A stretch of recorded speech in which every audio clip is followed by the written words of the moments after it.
Perkenalkan, nama saya Friska Akbar. Saya kelas 1194, berasal dari sekolah SMA Negeri 10 Padang.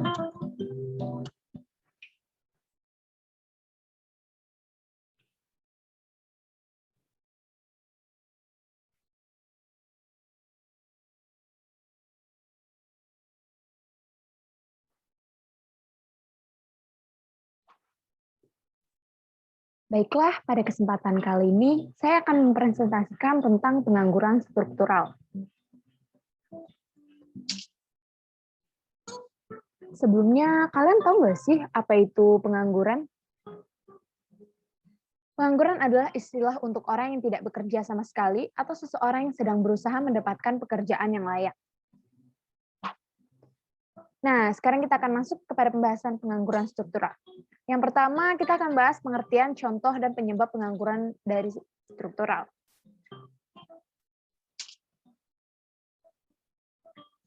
Pengangguran struktural yaitu salah satu jenis pengangguran yang terjadi karena adanya penurunan struktur ekonomi pada suatu wilayah atau negara. Salah satu contohnya bisa diumpamakan dari perubahan struktur perekonomian yang berubah dari yang awalnya mengandalkan bidang pertanian dan berubah menjadi bidang perindustrian.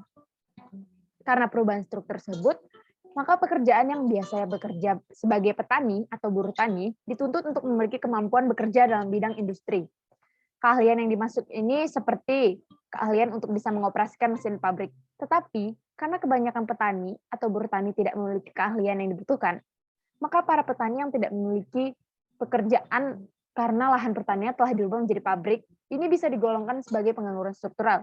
Karena para petani ini tidak memiliki kemampuan untuk mengoperasikan mesin pabrik dan tidak berada di wilayah yang memiliki lowongan lapangan kerja yang sesuai dengan kemampuan yang mereka miliki.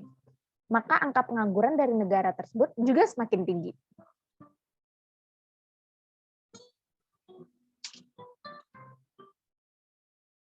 Nah, penyebab adanya pengangguran itu sendiri dikarenakan yang pertama, ketidakcocokan geografis. Hal ini terjadi saat seorang karyawan diperlukan untuk pindah ke negara atau ke negara lain di mana keterampilannya bisa dimanfaatkan dengan baik. Tapi karena suatu alasan yang spesifik, dia harus menolak tawaran pekerjaan tersebut. Nah, karyawan tersebut menolak pergi meninggalkan negaranya karena beberapa alasan. Bisa jadi karena finansial yang terkait pemindahan atau berkaitan dengan untuk meninggalkan keluarga dekatnya dalam waktu yang cukup lama.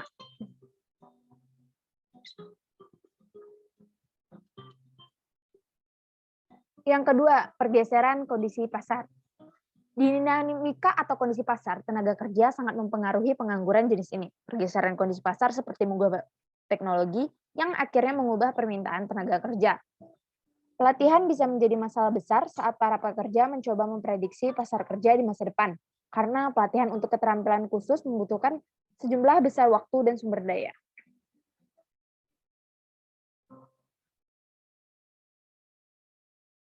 Yang ketiga, rendahnya tingkat pendidikan.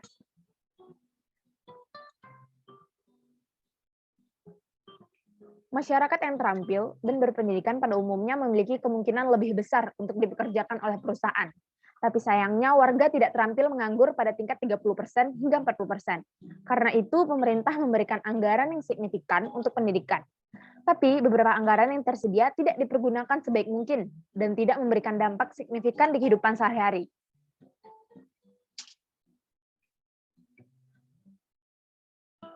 Yang keempat, perubahan musim. Salah satu penyebab pengangguran struktural adalah perubahan musim. Misalnya, dalam konstruksi dan pertanian hanya akan berlangsung maksimal di musim panas, sehingga pekerjaan dari dua sektor mungkin tidak memiliki pekerjaan selama musim penghujan atau musim pendingin, di mana pengangguran struktural terjadi sehingga tidak bisa bekerja dan menghasilkan suatu produk.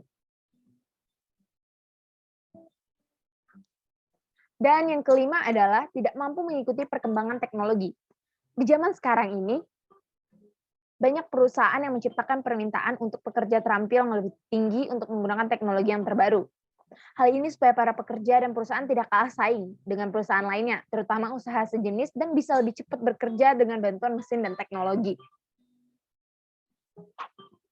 Kita masuk yang kedua, yaitu cara mengatasi pengangguran struktural di suatu negara.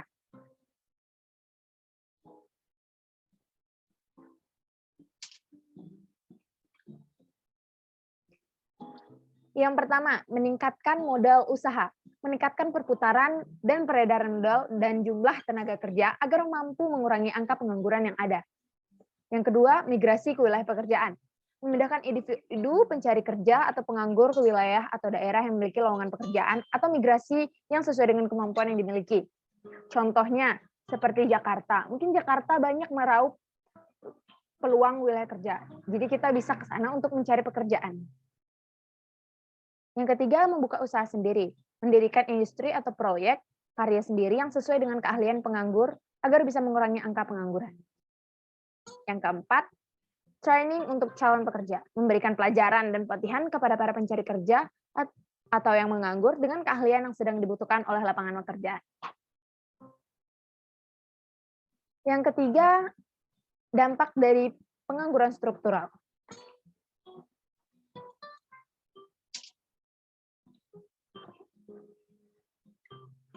Satu, dampak dari segi ekonomi. Dampak dari segi ekonomi yaitu akan menyebabkan turunnya produk domestik bruto yang akan berdampak juga pada pendapatan nasional yang akan mengalami penurunan. Yang kedua, dampak dari segi sosial. Apa aja sih dampak dari segi sosial ini? Akan menimbulkan rasa rendah diri, menyebabkan gangguan keamanan dalam sosial menjadi meningkat. Yang ketiga, dampak pengangguran terhadap perekonomian terhadap suatu negara. Jika pengangguran suatu negara terus meningkat, maka hal ini akan menghambat pencapaian tujuan pembangunan ekonomi yang telah diharapkan. Hal ini dikarenakan pengangguran berdampak negatif terhadap kegiatan perekonomian. Adapun alasannya yaitu pertama, pengangguran dapat menyebabkan masyarakat tidak dapat memaksimalkan tingkat kemakmuran mencapainya. Karena pengangguran ini menyebabkan pendapatan lebih rendah daripada yang seharusnya. Sehingga kemakmuran yang dicapai masyarakat menjadi lebih rendah. Juga menyebabkan pendapatan nasional dari sektor pajak berkurang karena pengangguran yang tinggi menyebabkan kegiatan ekonomi menurun dan pendapatan masyarakat pun ikut menurun. Dan juga pengangguran menyebabkan daya beli masyarakat berkurang sehingga permintaan terhadap barang akan berkurang dan permintaan terhadap barang hasil produksi juga akan berkurang. Dan yang keempat adalah dampak pengangguran terhadap individu dan masyarakat. Selain dampak pengangguran terhadap pekerjaan, dampak pengangguran terhadap individu dan masyarakat yaitu pengangguran dapat menyebabkan hilang mata pencarian masyarakat, menyebabkan hilangnya keterampilan masyarakat, dan juga menimbulkan ketidakstabilan sosial politik.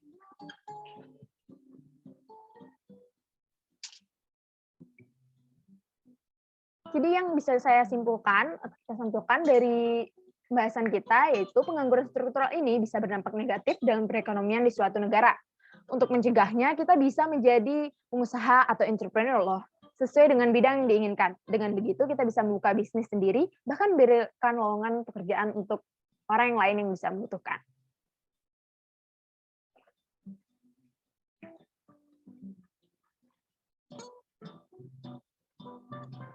Hi guys, thank you for watching. Jangan lupa subscribe channel ini ya. And like, comment, and share. Terima kasih.